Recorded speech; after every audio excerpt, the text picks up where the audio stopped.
Bismillah ar-Rahman ar-Rahim. Donc, on va essayer de commencer une expérience. C'est un exercice connu que nous avons déjà traité, mais pour voir en vidéo si j'arrive à le faire d'une manière correcte pour pouvoir préparer d'autres exercices intéressants.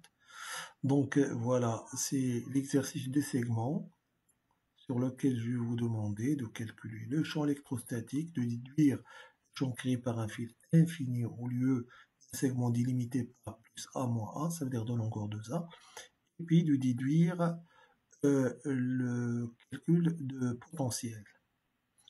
Alors, normalement, c'est pas déduire, c'est calculer, hein. On va voir. Alors, voilà le segment, voilà. Donc, voilà, première question, calcul du champ. Le segment délimité entre plus A et moins A, et puis et par rapport aux angles délimités entre moins θ et plus θ. Et pour une portion de segment D2Y, charge élémentaire D2Q, on va créer en ce point M, distante par rapport à O, la distance OM est égale à X par exemple. Alors, le vecteur élémentaire D2E, c'est le champ élémentaire créé par la charge D2Q. Il y a deux composants, D2X et D2Y. Alors, par exemple, symétrie, cette partie D2Y sera nulle, on ne va pas le calculer, on l'a déjà discuté maintes fois. On va calculer seulement l'expression selon l'axe des X. Alors, élément de champ créé en créant M par D2Q. Donc, D2Q se trouve dans l'élément du segment D2Y.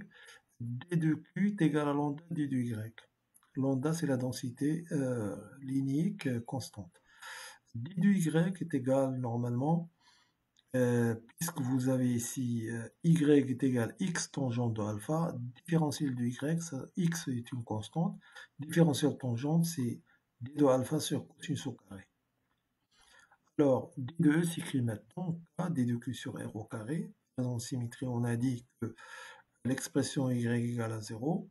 On va calculer l'expression D de X est égal à cosinus de alpha D de E. Alors, D de Y, c'est sinus de alpha D de E. E de Y est égal à 0, l'intégrale, c'est pas la peine, si vous voulez le faire, vous le faites. Alors, D de X est égal, on remplace par des valeurs, donc K, D de Q sur R au carré, cosinus de A, ça c'est la composante selon l'axe des X. Je remplace D de Q par sa valeur, c'est lambda D de Y, normalement sur R au carré, cosinus de A. Alors, D de Y, on l'a déjà trouvé, on l'a écrit quelque part ici, donc D de Y, il est où, D de Y?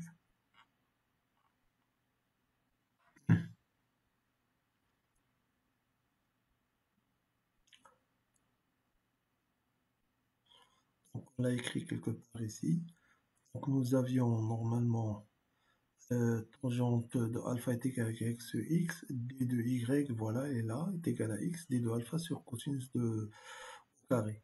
Alors, je remplace ici, normalement dy par sa valeur, ça sera alors normalement x d de alpha sur cosinus au carré. Et 1 sur r au carré, vous savez que cosinus alpha est égal à x sur r, 1 sur r, c'est cosinus de alpha sur x. Au carré, ça sera au carré. Donc, je remplace 1 sur r au carré par cosinus au carré sur x au carré. Donc, on simplifie les cosinus au carré, les x au carré, x avec le x, on va retenir vers la fin que ex, c'est l'intégralité de x, c'est k lambda sur x, l'intégrale de cosinus de alpha d de alpha entre moins θ plus θ. Donc, primitive de cosinus, c'est sinus, moins θ plus θ. Donc, c'est 2 fois sinus de θ. Voilà l'expression. Alors, si vous remplacez sinus, ça veut dire, si vous prenez le triangle que vous avez ici, sinus de alpha ou de θ, au lieu d'avoir y ici, ça sera a. Donc, ça sera, normalement, sinus, c'est a sur r. Et r, c'est la racine carrée de a au carré plus x au carré. Donc, je remplace a sur la racine carrée de a au carré plus x au carré. Voilà l'expression de champ porté par l'axe des x. Alors, si maintenant le segment devient infini, c'est-à-dire vous allez tendre A vers l'infini, A devant x, ça veut dire x négligeable devant A parce que ce sera infini. Et la racine carrée de A au carré, c'est A. A sur A, c'est 1. Donc, ce qui va rester seulement ce terme-là, c'est 2K lambda sur x. Voilà pour un fil infini.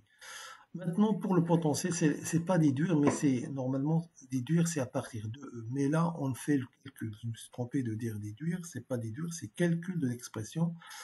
Nous allons utiliser l'expression donnée en question 3. Voilà l'intégrale de x sur racine de x au carré plus c égale à ln de x plus racine carrée de x au carré plus c.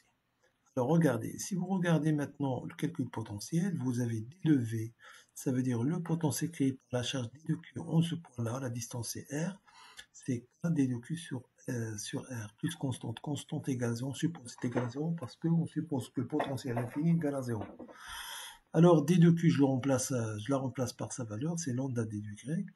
Alors si vous remplacez, ça sera alors lambda d de y sur racine de y carré plus x au carré. Exploitant l'expression de tout à l'heure, alors v c'est l'intégrale de d de v, c'est k lambda l'intégrale entre moins a et plus a, la variable c'est y là, racine carrée de y carré plus x au carré. Alors la primitive de ceci, c'est ln de y plus racine carrée de y carré plus x au carré. X au carré c'est la constante. Entre moins a les bornes, moins a plus 1.